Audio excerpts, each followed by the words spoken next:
తెలియజేస్తూ, అదే సమయంలో ఎన్టీఆర్ మెమోరియల్ ట్రస్ట్ ద్వారా న్యూట్రిఫుల్ యాప్ పెట్టాం, బ్లడ్ డొనేషన్ క్యాంపులు పెట్టాం. ఇవి కూడా మీరు సద్వినియోగం చేసుకోండి. అదే మాదిరిగా ఈరోజు 5 లక్షల రూపాయలు ఇన్సూరెన్స్ ఇస్తున్నాం. ఇంకో పక్కన ఆరోగ్య విషయంలో కానీ, విద్య పిల్లల చదువు విషయంలో కానీ జాగ్రత్తలు తీసుకుంటున్నాం.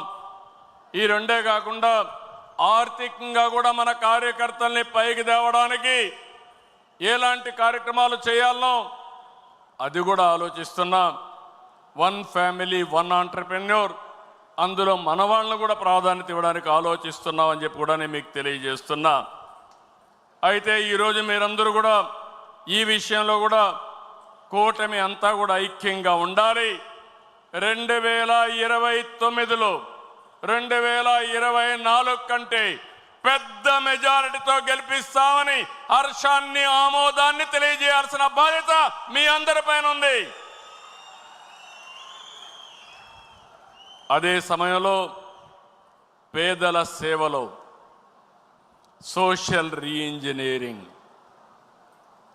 ఈరోజు ఈ రాష్ట్రంలో సంక్షేమ కార్యక్రమాలకు ఆద్యుడు మన నాయకుడు ఎన్టీ రామారావు గారు. ఆ తర్వాత సంక్షేమ కార్యక్రమాల్ని ముందుకు తీసుకుపోయిన పార్టీ తెలుగుదేశం పార్టీ. ఇంకో పక్క మీరు చూస్తే వెనుకబడిన వర్గాలు ఎప్పుడు కూడా తెలుగుదేశం పార్టీకి కంచు కోట, వెన్నెముక. ఏ సందర్భంలో కూడా ఏ వ్యక్తి కూడా వెనుకబడిన వర్గాలను మర్చిపోవడానికి వీలు లేదు. అందుకే మొన్న ఎలక్షన్లో ఒక పని చేశాం, సోషల్ రీఇంజనీరింగ్ చేశాం. అన్ని కులాలకు సముచితమైన స్థానం ఇవ్వాలని, వెనుకబడిన వర్గాలకు పెద్దపీట వేయాలని మనం ముందుకు పోయాం. దీని ఫలితాలు కూడా బ్రహ్మాండంగా వచ్చాయి. నేను పార్టీలో కూడా మిమ్మల్ని అందరినీ ఒకటే కోరుతున్నాను, జనాభా దామాషా ప్రకారం అన్ని కులాలకు, అన్ని మతాలకు అందరికీ గౌరవించే పరిస్థితి రావాలి. దీనివల్ల ప్రజల్లో విశ్వాసం పెరుగుతుంది, పార్టీకి లాభం వస్తుంది, భవిష్యత్తుకు కూడా ఎన్నికల్లో గెలవడం కూడా ఈజీ అవుతుందని చెప్పి కూడా నేను మీకు తెలియజేస్తున్నా. ఇంకో పక్కన మీరు చూస్తే బడుగు వర్గాలకి, బలహీన వర్గాలకు మనం దగ్గరగా ఉండాలి. ఈరోజు మీరు చూస్తున్నారు సమాజంలో కొన్ని దురాచారాలు ఉంటే 2 గ్లాసుల సిద్ధాంతం ఉండేది.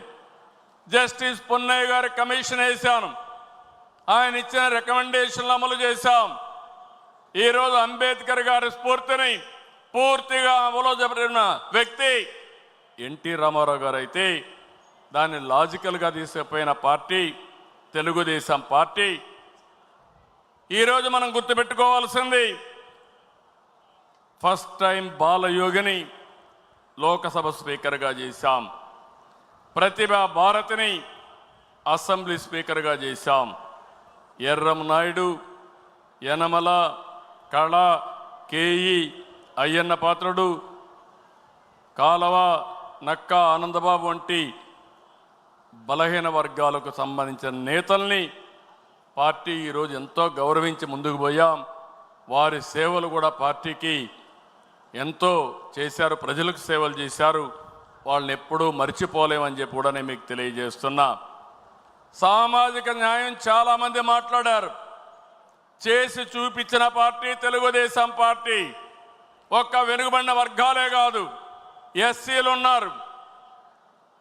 ఎన్నో సంవత్సరాలుగా ఆందోళన చేస్తూ ఉంటే మాలా మాదిగా కేటగరైజేషన్ ప్రవేశపెట్టిన పార్టీ 1996లో ప్రవేశపెట్టిన పార్టీ తెలుగుదేశం పార్టీ. దాన్ని కాపాడలేకపోతే మళ్ళీ సుప్రీంకోర్టు పోయి కొట్టేస్తే మళ్ళీ 7 బెంచ్ సుప్రీంకోర్టులో మళ్ళా ఇది సాధ్యం అని చెప్తే 96లో చేసిన వర్గీకరణ 2025లో తిరిగి చేసే అవకాశం వచ్చిందంటే అది తెలుగుదేశం పార్టీ సామాజిక న్యాయం, పేదవాళ్ళ పట్ల ఉండే అభిమానం. ఇలాంటి చాలా చేశాం. ఇది కాకుండా సెన్సస్ తీస్తున్నారు క్యాస్ట్ వారీగా.